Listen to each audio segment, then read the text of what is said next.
Morning, Joe. Say good evening. Good evening.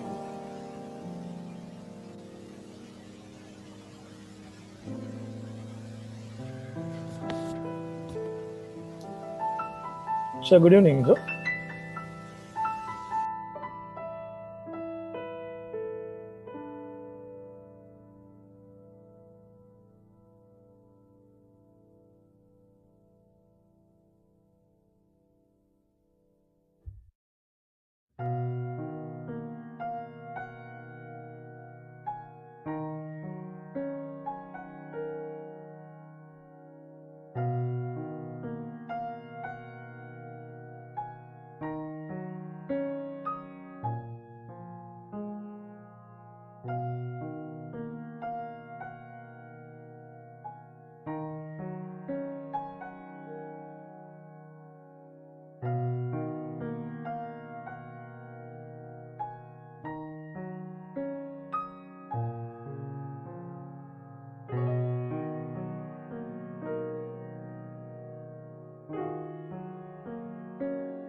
I'm curious, did you guys get a Survey Monkey from Slack today or yesterday? Also, we are good to go. Okay. Okay, you let us know, Narayan, you start the show whenever you ready and tell us 10, 9, 8. Yeah. No, we see two of you. Yes. 10, 9, 8, 7, 6, 5, 4, 3, 2, 1. We're ready to go.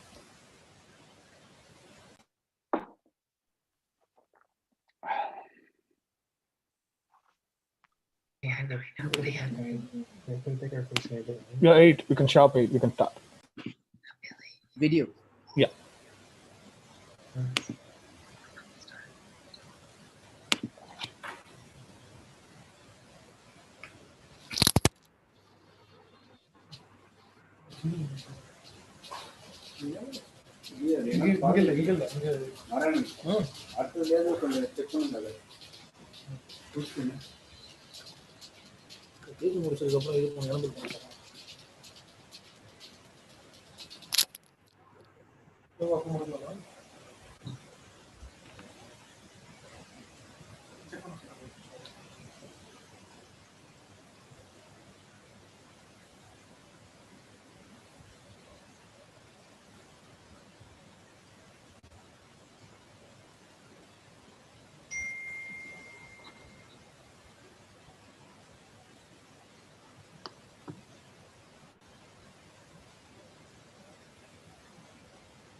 Well, welcome everybody. And namaste from India. Happy Diwali to the ones who have not been here yet.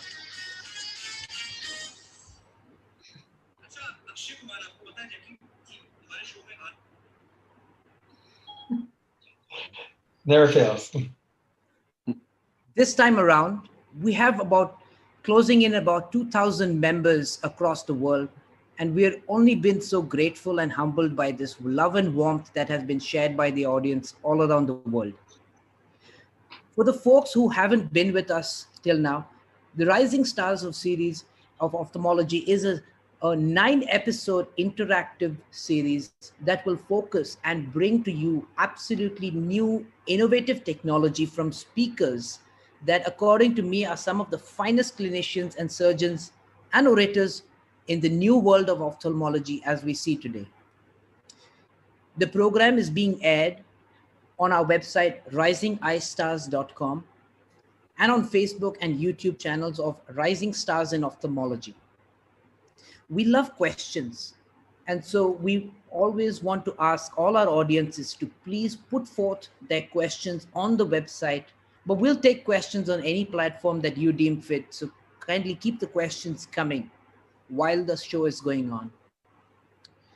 Since this series is a global event and sometimes the timings may not suit the rest of the world, all the episodes are available on the website risingeyestars.com for everyone to view. And don't miss going back to watch one of the older episodes, because sometimes the old is gold. As of today, as for today's episode, we have an absolutely fine and our fabulous celebrity panelists.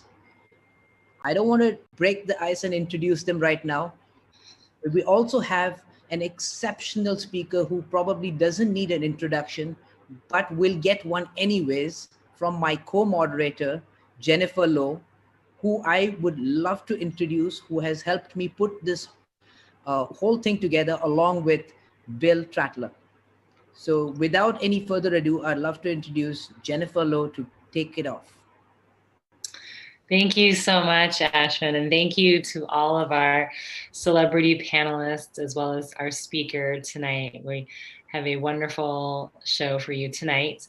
I wanted to first get things started, though, by introducing Dr. Quentin Allen, who is going to be one of our featured video panelists tonight from our video sponsored by Alcon, who is one of our generous sponsors for tonight's episode. So first we'll watch a short video.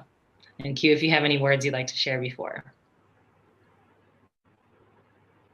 You're on mute. Thank you, Jen, and thank you to the other moderators, Bill and Ashvin. In the midst of a pandemic, we still continue to benefit from exceptional and innovative new technology, like the PanOptix lens. And I, for one, have seen how the impacts of this in my patients and the expanded range of vision, even in my stepdad, who recently had surgery. Our good friend, Dr. Robert Weinstock over in Tampa, implanted his PanOptix lenses a couple of months ago, and he's been thrilled. So this video is fun that Alcon did, and it just kind of shows how I perceive visual freedom and a lot of things that we all do on a daily basis in our normal lives.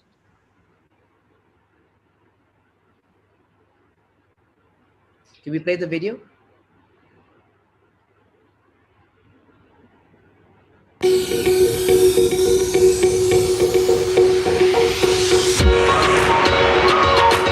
Hi, I'm Dr. Quentin Allen, and I live in Stuart, Florida. Like many of my patients, I enjoy the spontaneity of life, whether it's getting out and exploring the outdoors or something simple like enjoying a meal with friends or family. To me, it's about always being ready for what's next, and I want my patients to enjoy that as well. So I broke free from tradition, and my patients are enjoying a newfound freedom. To me, freedom means breaking free from restrictions. A patient fitted with a monofocal lens is still going to need glasses for many aspects of everyday life, and they often get frustrated. There's just a profound loss of accommodation that occurs with a monofocal lens. It can't give you the option of full, simultaneous breadth of focus like a trifocal lens can. That's why I offer the PanOptix Trifocal IOL. It makes intermediate vision possible without compromising near and distance vision. People don't realize just how often they use their intermediate vision. They think, oh, I'll only need my glasses for reading. But in reality, we're engaging our intermediate vision all the time. Simple things like browsing a menu, engaging in conversation, or even seeing the food on one's plate. Or more importantly, the gauges on a dashboard. To many patients, driving represents a major mode of freedom. But it requires focus at all ranges of vision and keen depth perception in a variety of lighting conditions. Here in my practice, our mission is to help patients attain the clearest vision possible.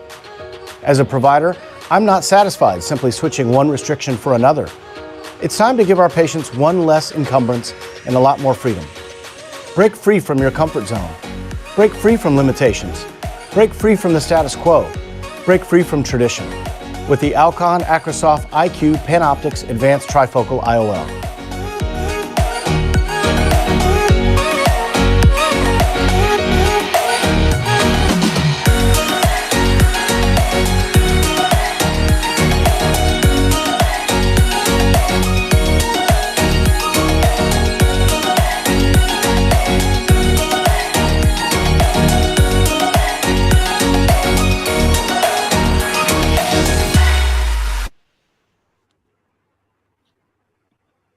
Great. Thank you so much, Q. And also thank you to Alcon once again for being one of our sponsors.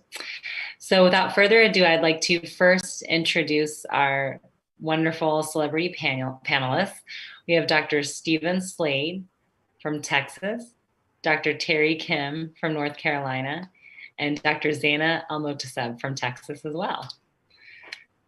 Okay, so thank you again for your expert time and advice tonight. I'd also like to introduce our speaker, Dr. Netta Nickport, and I have an actual PowerPoint to present for you. So one moment, please.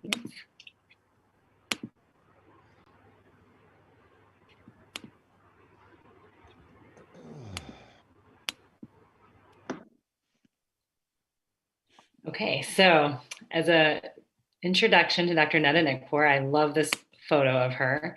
It's just such a beautiful photo showing her in the Himalayan Cataract Project, working with patients whom I'm sure she is helping immeasurably. As an intro to her, she did her undergraduate and medical school training in Oklahoma. She did her residency at Bascom Palmer Eye Institute. And she did not one, but two fellowships. The first in cornea and refractive surgery at Bascom Palmer, and the second in global ophthalmology at Stanford University and the Himalayan Cataract Project. So as you can see, Dr. Netta Nickport is already an expert in her field. She's currently in practice with Alan Faulkner at Aloha Laser Vision in beautiful Honolulu, so we're all jealous. And we're even more jealous as we see these amazing photos of all of the activities she likes to do. So welcome, Netta, and thank you for sharing your expertise with us tonight. Thank you so much for that really kind introduction. It's really a privilege to be sharing my talk with you guys tonight. And before I get going, I would really like to take a moment to just acknowledge what you guys have accomplished here. I think, in the middle of a pandemic, as everyone is just trying to keep their practices afloat and just keep going in their day-to-day life, I think what you guys have accomplished is something really beautiful. And the creativity that you guys called upon to create a platform like this for us to all share our ideas and come together is really an extraordinary thing. And I really enjoyed watching the previous episodes, and it's an honor to be a part of it. And I hope that even when we get back to in-person meetings, this will continue, and hopefully this is just the first of many seasons of this webinar. So with that being said, I am really excited to talk with you guys about what I think is going on in the field of refractive cataract surgery. And specifically, we'll talk quite a bit about light adjustable lenses and what they do for us and how I think they may be the future of what we will see as we continue. So these are my financial disclosures, and I think it's important to note that I am not being paid by RxSight. I'll spend a lot of time talking about the light adjustable lens, and that's really just because I think it's a fantastic technology. So basically what we're going to talk about this evening or this morning or wherever you are in the world is refractive cataract surgery, and more specifically IOL technologies that we have. So we have more lens options than ever before, and I think we have better lens options than ever before. Specifically, we'll talk about 3 lenses: the PanOptix, Vivity, and the light adjustable lens. We'll go through what they are, how they work, why they're different, and why I think they're fundamentally uniquely positioned to help better equip us to meet our patients' expectations in a way we have not been able to do until now. So just like many of you, the primary driving force in my professional life is trying to make my patients happy. And to make our patients happy, first we have to figure out what it is that they actually want. And while this sounds like a simple task, a lot of times when we ask our patients what their goals are, they say, "What do you mean? I just want to see better, and I want to see better without glasses." And you and I both know that that's not necessarily a goal that we can actually satisfy, depending on what their visual demands are and what their expectations are, and what their starting point is. And the reason for that is because there's always a balance between quality and range.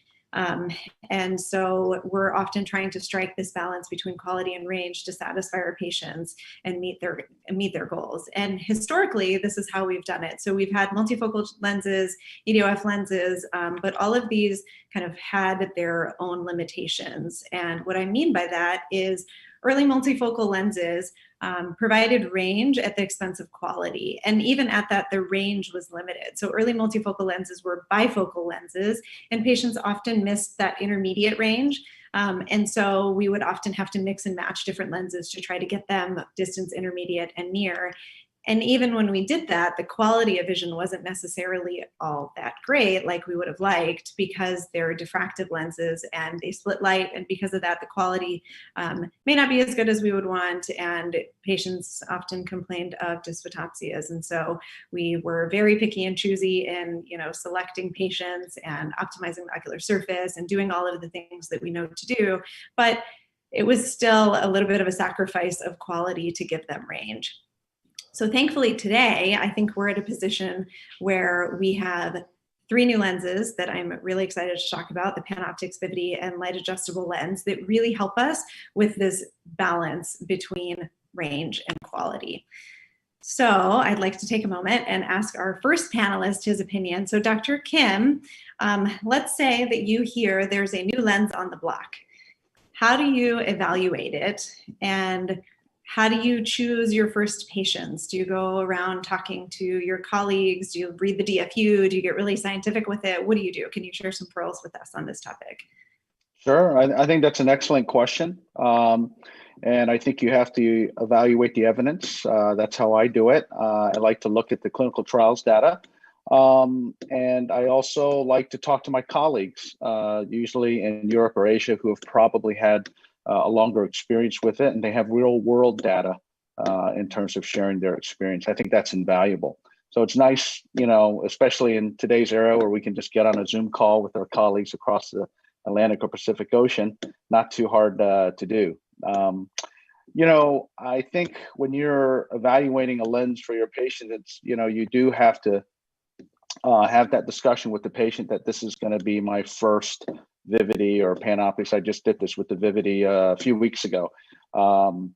And I do think that patients are going to be looking to you in terms of their trust and whether you believe that this is a good technology with them. And I think the patients are very keen on picking that up when they see your body language and your tone of voice to see if you truly believe in this technology.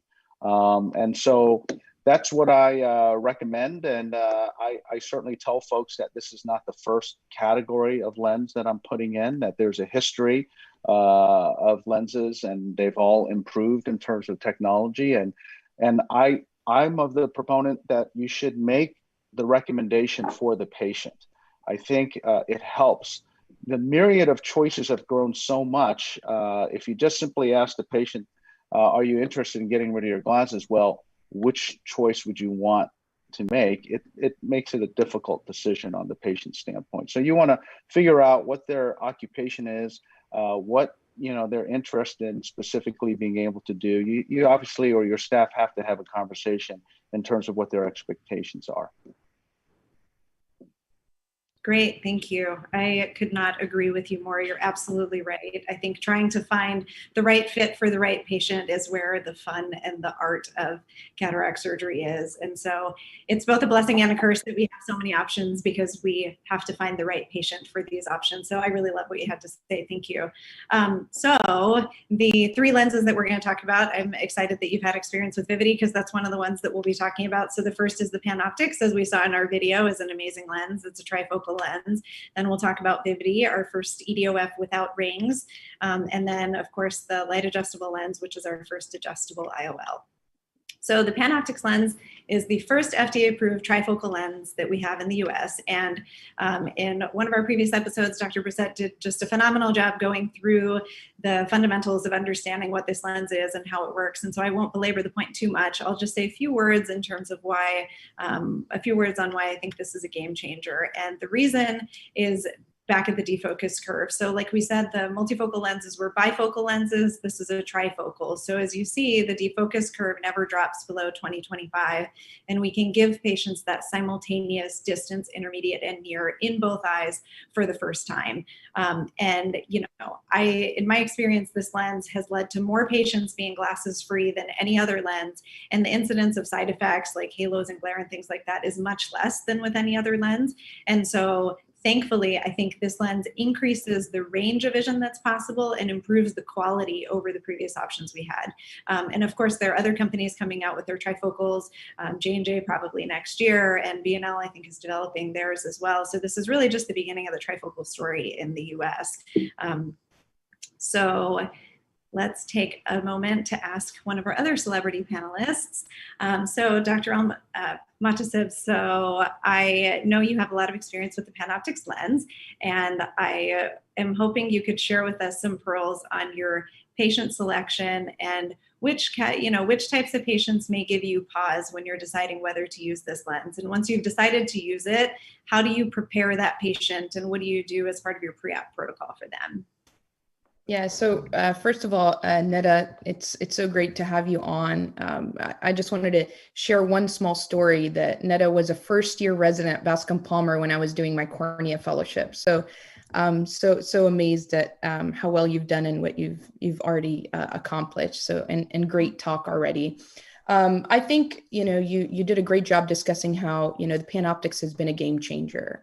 Really, the data shows the greatest spectacle independence from the FDA approved lenses that we have here in the States. And then with, minimal dysphotopsias, but it is important to remember it's still a diffractive a lens. And so patient selection is still very important. Making sure the ocular surface is really excellent is still just as important as we did, with other premium lenses. I like to do topography looking at the placido ring at the beginning before any cataract patient to make sure there's not any irregularities, irregular astigmatism, prior refractive surgeries, things that you can miss on the slit lamp exam, or things that will guide you to look at the slit lamp exam for EBMD, for example. The other thing I do for all cataract patients now is OCT of the macula. And you truly want to pick up any abnormalities in the retina, any epiretinal membrane that might not be easy to see, again, on slit lamp examination or dilated fundus exam. You know, and the issue obviously is some of these things that you're doing will not get reimbursed, but I'm a firm believer that you really want to give the best for your patients, regardless of what that entails. And if you miss some of these pathologies. So, you know, for PanOptix, it's a great lens. And I agree, it has increased the number of patients that are very happy with this lens, but you still want a good ocular surface. You want to still make sure there's no other corneal pathologies or other ocular pathologies to prevent you from, you know, specifically putting that lens, which, I mean, you know, opens up the door for things like the Vivity, for example, which I assume you'll be talking about a little bit later. Absolutely. Thank you. Thank you. Thank you so much. I could not agree with you more. I wholeheartedly agree that, you know, getting pre-op OCT in every patient, topographies in every patient, whether it's reimbursed or not, is so critically important, because PanOptix is wonderful, but it is still a diffractive IOL. And just like you said, there are certain patients that just flat are not going to be candidates for it.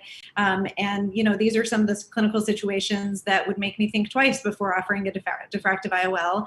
And that's why I'm so relieved to see that we have two options that can make our patients happy and get them free of glasses in a way that is safe and beneficial for them. So obviously, as you alluded to, yes, I will talk about Vivity and LAL. So the first lens that we'll talk about in that category is the Vivity, which is the first EDOF that does not split light. And basically, this is how Alcon describes the technology. It stretches and shifts light. It does not split light, which means that it's not a diffractive lens. The other things they say about it are it is not a change in spherical aberration, it is not a button or a zone, and it provides monofocal-like quality of vision. So this is obviously a very proprietary technology called X-Wave, and so I haven't necessarily gotten more scientific, clinical, you know, basic science information to share with you in terms of how it works, but what I can tell you is that it does work. So we were really fortunate to also be included in a group of, I think, 20 sites across the country that have early access to Vivity, and we've put in a few dozen of these lenses already, and we've been really impressed with the results. We've had a number of patients that have excellent distance, excellent intermediate as promised, and we've had quite a number of patients that see J1, J2, and it's not all of them, but you wouldn't expect it to be all of them with any lens. So we still tell patients that it's functional near vision and that they can expect that they may need readers sometimes, but we've actually seen patients who don't need reading glasses at all with this lens, which has been really, really nice. You know, it is still in a limited power range, and as much as I really love this lens and I think it's a great technology, just like with any new technology, I think it's important to proceed cautiously and gather data before making any firm judgments on it. And so I do still have a few reservations in that I think it's to be determined whether the quality and contrast sensitivity are really going to be like a monofocal, but I'm hopeful and we've seen a lot of really good results so far. The next lens that I'll talk about is the light adjustable lens. This is the first lens of its kind that is an adjustable power lens as opposed to a fixed power lens like all of the other IOLs that we have. And as we saw in one of our previous episodes, Dr. Woodard did a phenomenal job explaining how it can be very challenging to hit your refractive target. And he gave us lots of pearls for how to achieve outstanding refractive outcomes in our cataract patients. But even with the best tools in the world, we all know that there are just certain situations in which you're not going to be able to hit your refractive target. And so having a lens like the LAL is, in my mind, truly a disruptive innovation because it gives us the ability to treat the refractive error after implantation for the first time ever. And so this lens, unlike any other lens, has photosensitive macromers that change shape and therefore change the power of the lens in response to UV light. So why is it a disruptive innovation? What are the problems that this lens solves? As I said, no matter how good you are, somewhere around 10 to 15% of our patients are going to have a residual refractive error. And of those patients that do, we're often looking at performing laser vision correction like LASIK or PRK. And while those are great procedures, they're not without their own set of issues in patients who say had previous LASIK and now you want to do PRK, and you may have epithelial remodeling and difficulty, in terms of predictability of healing and things like that. So this gives us another way to take care of those patients. But it goes beyond that. There's also the whole issue of monovision, which I think in some practices, monovision is kind of a dirty word and nobody really wants to do monovision. But I think a lot of the issues that people have had historically with traditional monovision are now mitigated with this technology because, if you think about your cataract patients, you can't really demonstrate monovision through a cataract. And then if you choose monovision with that patient and they don't like it, then your only option is glasses or contacts or laser vision correction to get rid of it. And so this really gives us a way to have patients test drive their vision after implantation and adjust the amount of monovision that they have and really kind of play with it and manipulate it until the patient is satisfied before we lock it in.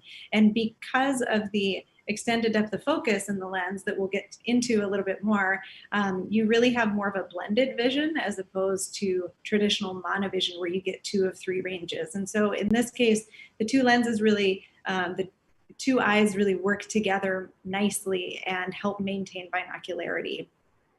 As Dr. Kim alluded to, there's so many different options for patients, and I think sometimes patients get overwhelmed by all the different options. And so giving them a lens that is adjustable, I find really helps patients overcome that fear of commitment a little bit, because they know that if they don't like the monovision with a light, we'll just change it and we can give them distance. And so I think it really helps ease patients' anxieties with committing to a lens. The other thing that I really like to talk about with these patients is, with any diffractive lens, if they have night symptoms that are bothersome, there's no pair of glasses that's going to take that away. It's something that hopefully, they'll adapt to, and neuroadaptation is a really powerful thing. And most people thankfully don't have much issue with their halos at night, but we know that there are some patients that will. And the nice thing about blended vision or monovision is if the near eye is affecting their ability to drive at night, then all they have to do is just get a pair of night driving glasses and leave those in the glove compartment, and that solves that problem. Perfectionist patients are often the ones who really want the best technology, the newest technology, but they're also often the ones that sometimes can make us a little bit hesitant to offer them lenses that may have a decrease in quality of vision. And so this lens is nice for the perfectionist patient because you keep them involved in the process and they are part of the post-op fine-tuning, procedure to get their vision to their final stage. And as we've talked about, there's range and quality, and there's often a balance between the two. And this lens technology gives us an opportunity to manipulate range and quality with that patient and simulate it for them by actually changing the power of the lens in their eye, which is really unique and innovative. So, Dr. Slade, I'm sure you knew that I was going to ask you a question at this point. So you have been involved with LAL from the beginning, so I won't necessarily ask you directly about LAL yet, but you often have the opportunity to use lenses before they've ever been FDA approved. And I'm curious how you go about evaluating new lenses and what you talk about with your patients when, kind of like Dr. Kim alluded to, when they're going to be your first patient, or maybe just the first patient for someone else who's getting a new lens technology. So similar to the question he already answered. Okay, great question. It's unique. You don't really get asked that very often. We've been really lucky in Houston in that we were on the Vivity launch and the Panoptic launch, and then the LAL, as you said, we got it early. So I have had, and then a lot of refractive procedures, the opportunity to do something early. And I guess as far as, well, no guess about it, talking to the patient, it's really kind of funny. every time I do something for the first time on a patient, whether it was LASIK or a femtosecond laser or laser cataract surgery or whatever, the conversation always goes in a particular way. And if it I break out laughing sometimes now. I go, well, Miss Jones, we have this new procedure and I think it's good, but I've never done it before. And I'll do it. Well, no, wait a minute, Miss Jones. It's the first time. No, I'll do it. But I've never actually done it. Okay. But you will be the first person in the country. Doctor, I want to do it. It's every single time it happens like that. They want the patients, God love them, they sign on. But you've got to tell them, you've got to make sure they understand you've never done it before.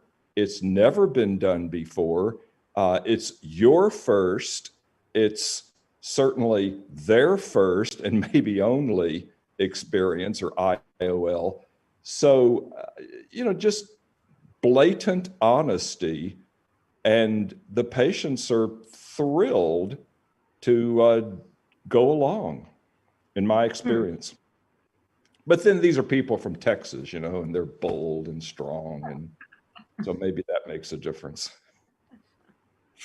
Maybe. I love that. I love that answer. Thank you so much. Well, I think that's really helpful for everyone, myself included, to hear that no matter where you are in your career, it will always be your first of something. If you're continuing to move forward with technology, you will do something for the first time, hopefully very often. So when I saw your name on my list of panelists, I was very pleased and excited because I knew that one of the things I wanted to do was share our early clinical results from our practice. And so it's really privileged to share Alan and I's outcomes with you all, which this is information that we haven't shared with anyone else. So I hope you're excited to hear it because I'm excited to share it. So we started using LAL in the beginning of the year, and as we started to use it, we had some kind of subjective early impressions and early observations that we then set out to study a little bit more scientifically. But some of the things that we observed were, obviously, it's very accurate. That was not a surprise. We expected it to be very accurate. The quality of vision was excellent. We had patients unsolicitedly telling us how great their visual quality was, probably more than other lenses. And so that was something that was really interesting to us. The other thing that we weren't really expecting was the large range of vision that we would see in each eye. Now, we knew that there was going to be a little bit of EDOF because people have talked about that, but we didn't know quite how much. So we often saw patients who in their distance eye could read, and in their reading eye could see 20/20 to 20/40. And so the range of vision was a lot larger than we expected. The other thing that was a surprise was that patients much more readily accepted this technology. And so maybe this is kind of like you talked about with talking to patients about something being new. Patients really like the idea of an adjustable lens. When I start to talk to them about the challenges of fixed lenses and, needing to do an enhancement in somebody who's post-refractive, for instance, and then I explain the LAL, people think it sounds really high-tech and really futuristic. And I literally had one patient say, wow, that sounds like magic. And so they really like it. And it's something that we had a much easier time finding patients who wanted this technology than we had predicted. The other interesting thing was we thought that, especially here in Hawaii, we would have some resistance from patients in terms of wearing the UV glasses because, as you know, ocean culture is a really big part of our culture. And I've had surfer patients who were out of the water for 6 weeks and they said it was absolutely worth it and they would do it again. We only had one patient who said that the lenses were not that fashionable and so she chose a different lens and that was fine. But it was more often than expected that patients got really excited about this technology. So these were our early observations. And like I said, we set out to study these a little bit more scientifically and look at our outcomes in a more rigorous fashion. And so we did a retrospective analysis of all of our patients. We've now done more than this, but at the time we had 45 total eyes and 17 of the patients that we implanted bilaterally had monovision. And so as you see, obviously the LAL is very accurate. There's no surprise there.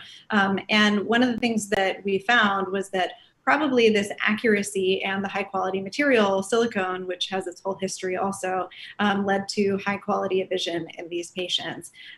One particular case that demonstrates the high accuracy of this technology is a very challenging case that I had this summer, but very rewarding. This really sweet patient who came in with a subluxed white cataract in one eye, dense cataract in the other eye, who wanted to be free of glasses, had astigmatism, had a really high axial length, and basically I placed a LAL in the bag in one eye and Yamani'd an LAL in the other eye. And as expected, she had residual refractive error, because who knows where the sulcus really is and where the LAL really ends up when you do a Yamani. But the incredible thing about this technology is after adjustments, she ended up basically dead plano and -2, 20/15 in her dominant eye, J1 plus in her non-dominant eye. So this was just an incredible outcome that I really could not have given this patient with a fixed power IOL. Our binocular outcomes were something else that was just really impressive. We had 100% of our patients see 20/25 J2, and 75% of them see 20/20 J1. So again, the number of patients that were spectacle independent after this lens technology was much more than we expected, and is really quite wonderful.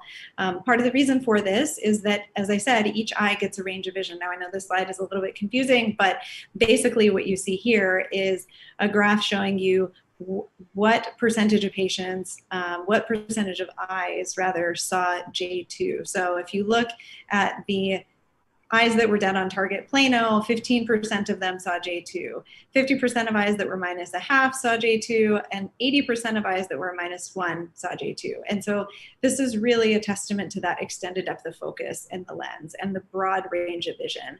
The other thing that happens is even the distance eye has some depth of focus. And so on average, we saw J5 for our near acuity in the distance eye that was on target plano. So this was really, really impressive. And this leads me to my point that the LAL is not just a monofocal lens. It has some EDOF built into it, and it's a lens that allows us to do monovision in a different way, where it's titratable, reversible monovision. And because of the theoretical kind of crossover of those two curves, the right amount of monovision, I guess, for a patient is probably somewhere around -1, as opposed to traditional monovision. And that gets most patients what they really need and what they really want. And that increased range maintains good visual quality, because again, it is a monofocal lens.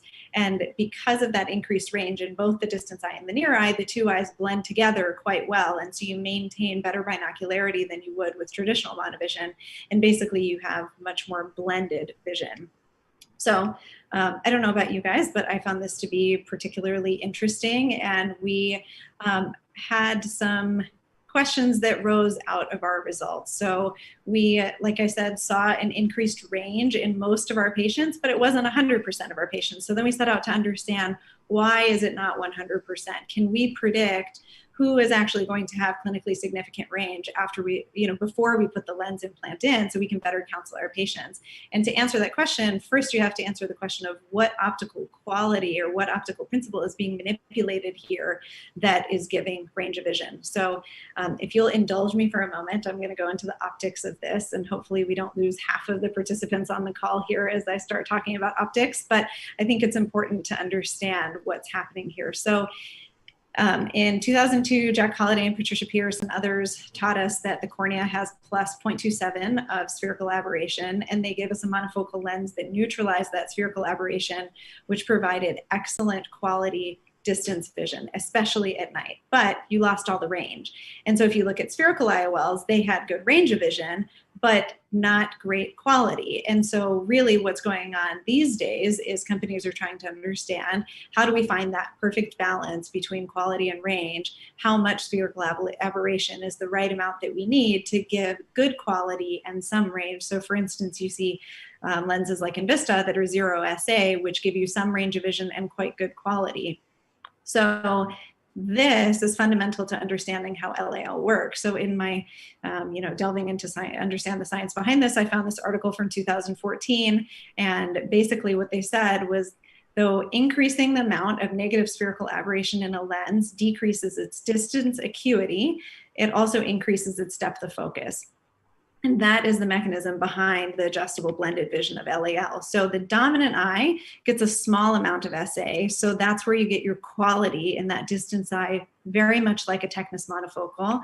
And the non-dominant eye gets more negative spherical aberration, and that's where your range comes in. So it's a really beautiful balance of range and quality, and manipulating the spherical aberration separately in each eye to give you the best of both worlds. So where else have we seen this concept of manipulating spherical aberration? Basically, if you think back to laser vision correction, this is kind of the brief history of laser vision correction. We started by treating sphere and SIL, and then early days of LASIK, we saw that patients had poor quality night vision or poor quality of vision in general. And so then we understood higher order aberrations to be the culprit there, developed ways to treat higher order aberrations with topo-guided LASIK.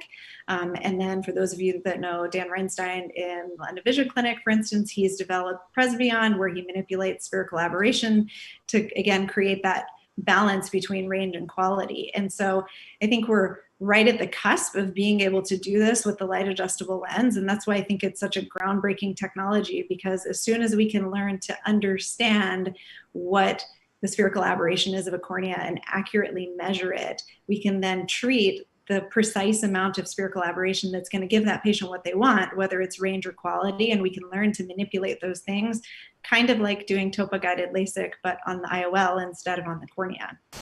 So I'm going to bring us back down to earth and talk about some things that we actually do have instead of just theoretical things for the future. I am sure all of you are very familiar with this decision tree. This is something that I've referenced back to frequently. And I think of particular interest to me, and hopefully to you, is what do we do with a hyperopic LASIK patient? So this is somebody who historically we know has negative SA already in their cornea. So we've been taught you should put in a positive SA lens. There's some data that maybe Invista would be the best lens for them. But then again, LAL is adjustable. So what's most important to you, adjustability or balancing SA?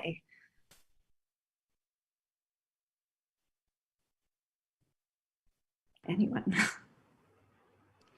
Well, Netta, first of all, let me just congratulate you on an awesome presentation. I know we're supposed to be judging you, and I mean, it's great. Not only did you present the some of the technologies that are available to us, but you did your own trial on it to evaluate it, and then you took it a step further to answer the questions that came up from the results of your trial. So pretty impressive. I mean, I don't have LAL yet. And, you know, so I'm certainly evaluating it. And one of the issues, which I'm sure we'll talk about later, is just incorporating it into practice, because obviously that takes some steps as well. But, you know, I will tell you, for the specific question that you've brought up, I mean, there were days when people were measuring corneal spherical aberration and then trying to pick a lens to neutralize it. My sense is it hasn't borne out. I don't see folks doing that as often now. And I will tell you quite honestly, for the hyperopic patients that I see, I've put in, you know, lenses that have negative spherical aberration, and they've done fine. So I am not taking this route. However, obviously the adjustability of it in these patients post-refractive is, you know, a huge factor. So I would lean towards, you know, you asked which is more important. I would say the adjustability.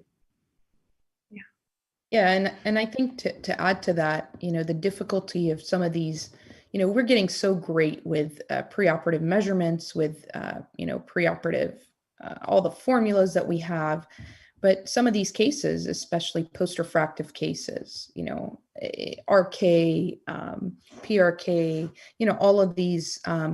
Especially some of the older generation models of lasers, we're still not as great. We're not even as great as we think we are, even with, you know, normal lenses and short eyes and, you know, some of these other extremes. So I think what is interesting, we don't have LAL in our practice, but what intrigues me is the concept of, you know, being able to get that, you know, excellent refractive outcome. But I also have, you know, the same question as Terry, you know, how does it fit into your practice? How easy is it to do these lock-in treatments? And, you know, are the patients, you know, patient for that? So I'd love to hear kind of a little bit more about that too. And great talk. Yeah. You know, just to reinforce it, great talk, Netta. And y'all did a wonderful job, as Terry described, of looking at something and then going after the questions that you raised. Yeah, defocus, sphere, and toricity, asphericity, stigmatism are orders of aberration. Sometimes we tend to not forget about that, but they have far more effect on vision than coma or trefoil or any of the other higher order of aberrations, of course. So the answer to this question is, of course, adjustability.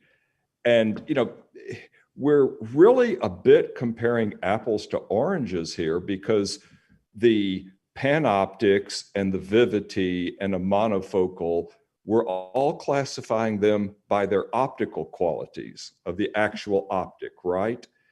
And if, as you have so nicely laid out, we can talk about the LAL just like that as well. The optical qualities of a silicone lens that has higher Abbey values quality than any other material, and it has built-in asphericity.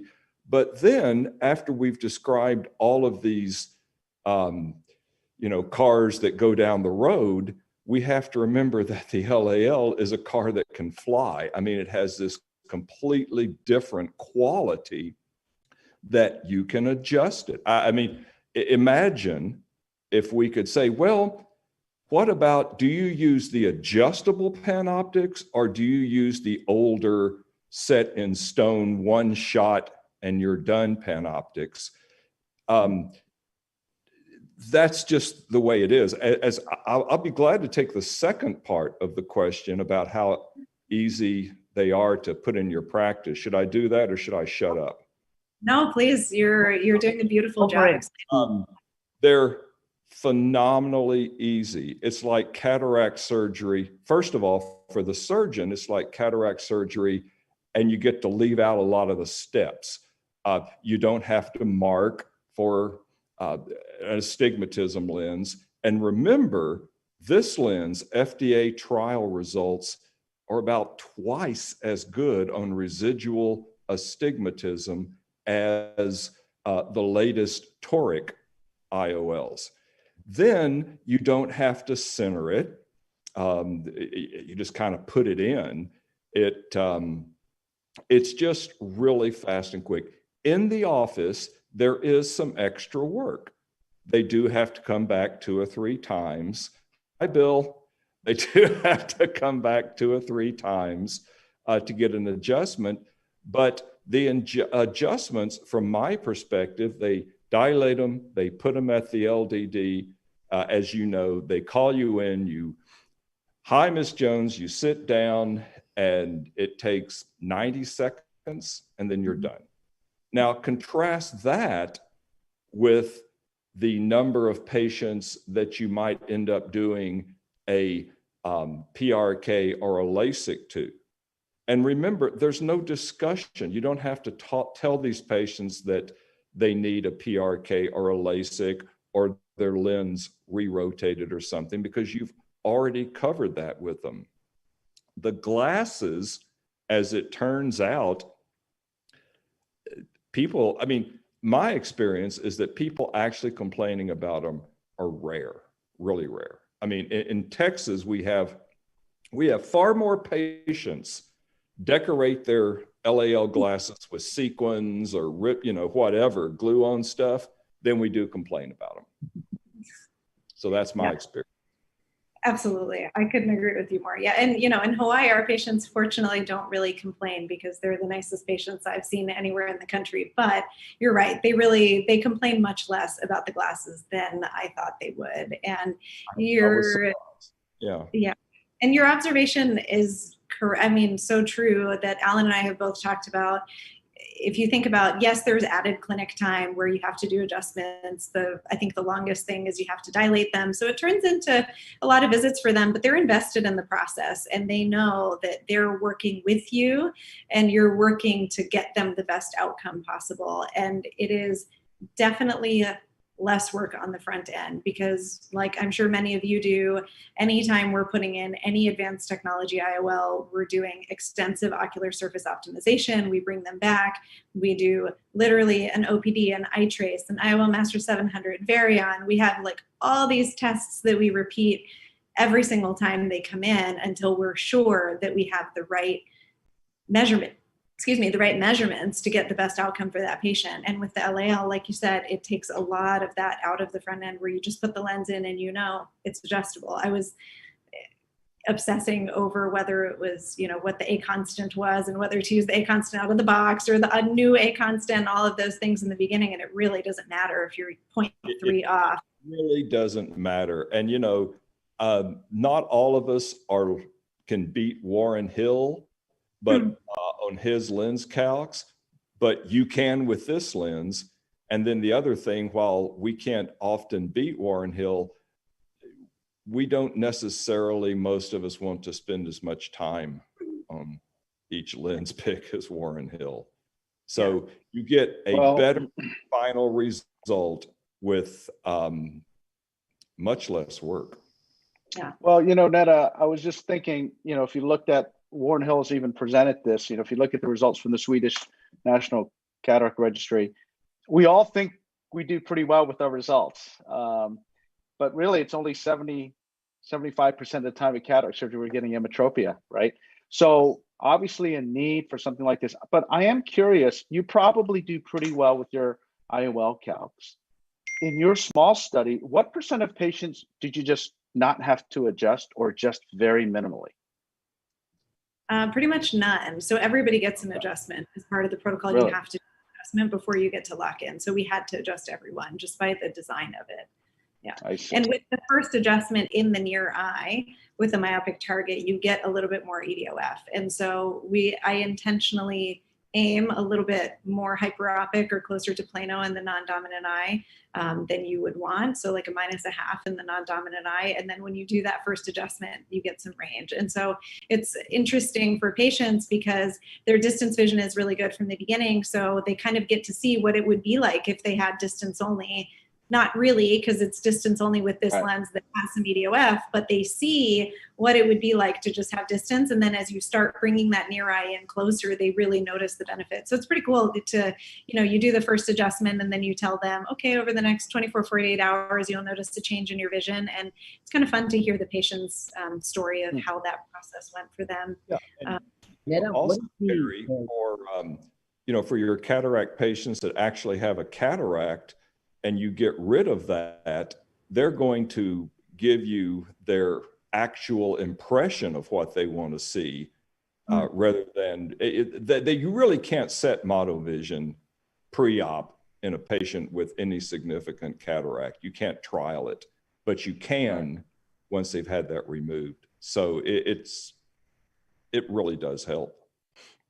Netta, what is the maximum that you've gone with the range of correction post-operatively?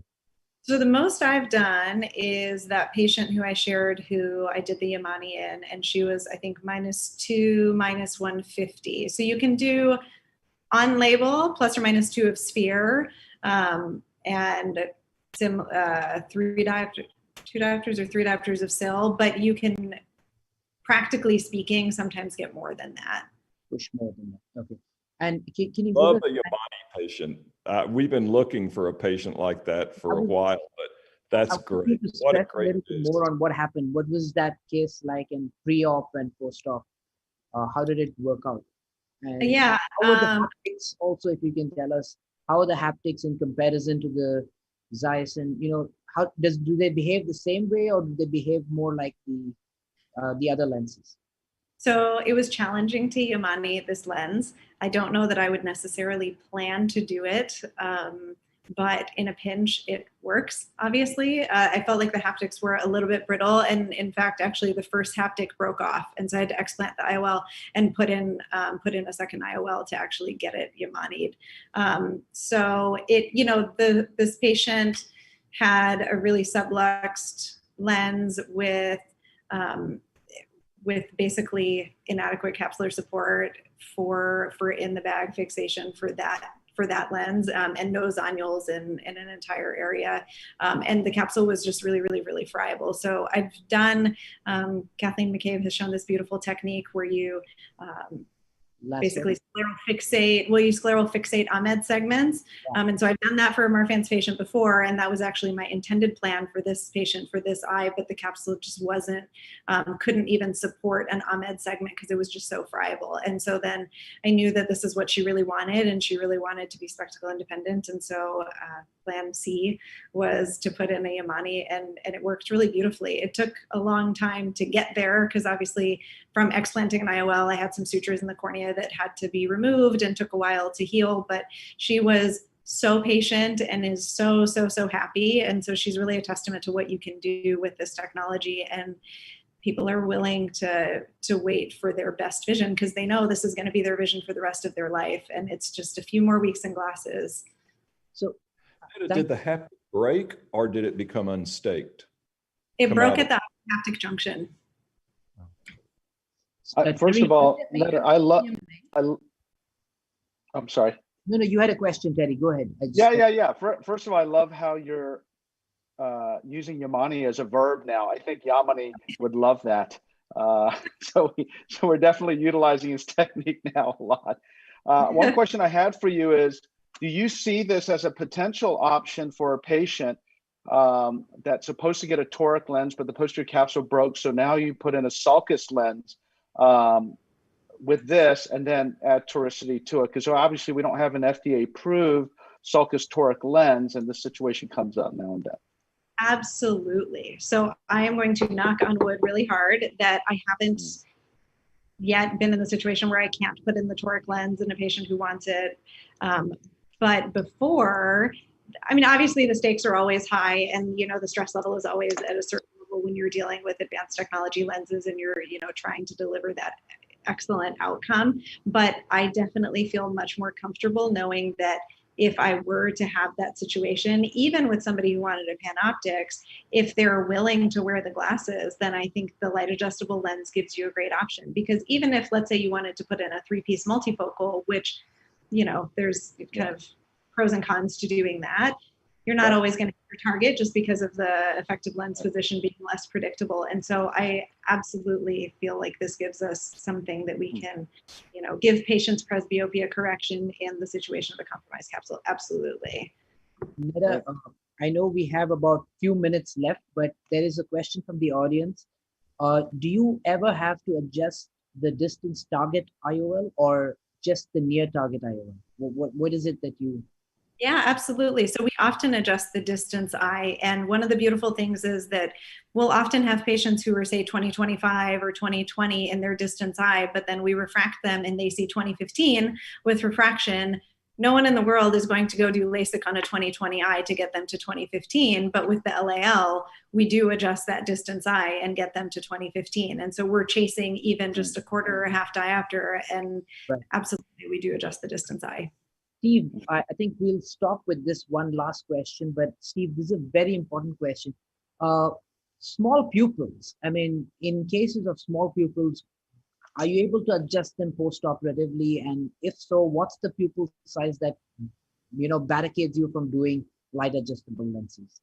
Yeah, well, that's a great question, Ashvin. And before you do surgery, you make sure their pupils will dilate up 7 millimeters. So you do a test before, and we then haven't had a problem post-op. But a patient, Flomax patient or a patient that wouldn't dilate would likely not be a candidate.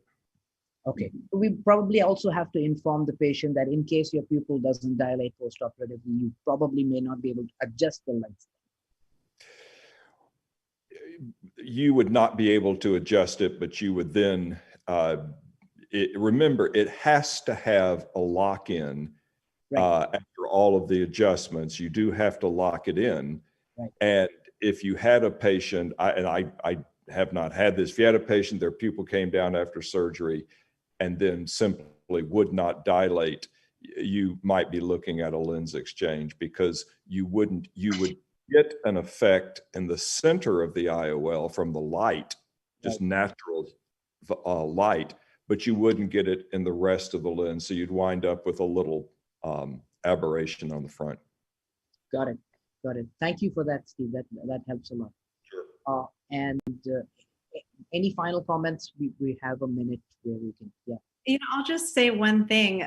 That question sort of led into, and I don't know, Dr. Slade, if you want to talk about this, but that kind of leads into the EDF study concept. Do you want to briefly talk about what you all? So we're enrolling patients right now on a EDOF study with the LAL, and it's super clever. What it is that we put in the LAL, and then we don't dilate them. We turn up the light so that they constrict, and then treat with a specific algorithm so that we make a very slight, you're inducing spherical aberration.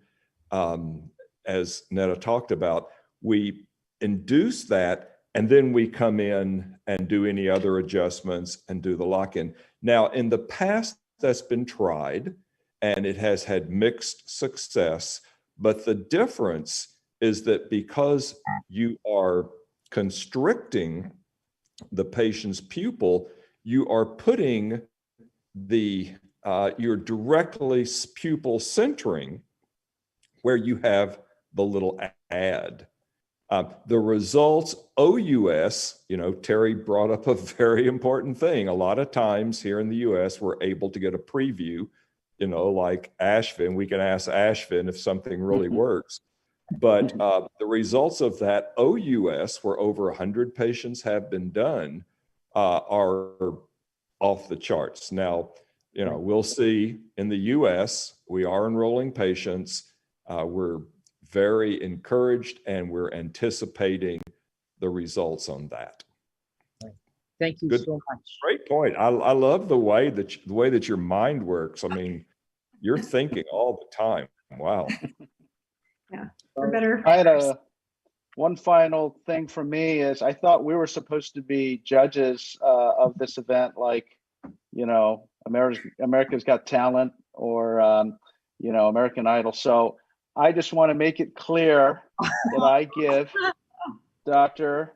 Netta here. Can you guys see this? Is it coming up? But No, but it covers the face, so it's working. It's working. Is it? Yeah, it's working. Oh, hold it right there. Perfect. Oh my God. Raise it up. Yes. Thank you. Great job, Netta. Seriously. Awesome. Thank you. Awesome presentation. Phenomenal job. I think your Thanks future for is having us. bright. Yeah. Thank you guys so much. And adjustable. You have an adjustable future. Oh, thank High you. praise. Well, I definitely want to thank all the celebrity panelists for their expert comments. Really, it's been absolutely brilliant. Thank you, each one of you. And Netta, your talk was outstanding, and it really brought about the discussion around this topic. We wish to inform all the audience, please go back and review the episode. If in case you missed it, it will be live on our website 48 hours from now. Also, see the previous episodes, keep the questions coming, and hope to see you next time. The next month, that is in December. The dates will be out very, very soon. So thank you so much, everybody, and namaste again from India. All right. Bye, guys. Thank you everyone. So much. Great job, Netta. Thank Awesome. you so much. Thank you. Good job. Excellent. Thank you job. for being everybody. there. Bill, thank you so much. Thank you for organizing. Laura, who's Hi, guys.